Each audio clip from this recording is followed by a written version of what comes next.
নাকি ঠোঁটের বুকে মৃদু ছন্দ আকাশের হাতে আছে এক রাশি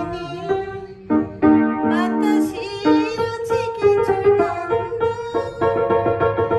রাতের গায়ে যাইনি আমি কি হলো আমার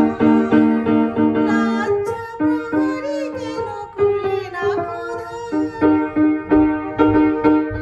জানি না কেমন করে বলবো খেয়ালে কতই বেশি চলবো জানি না কেমন করে বলবো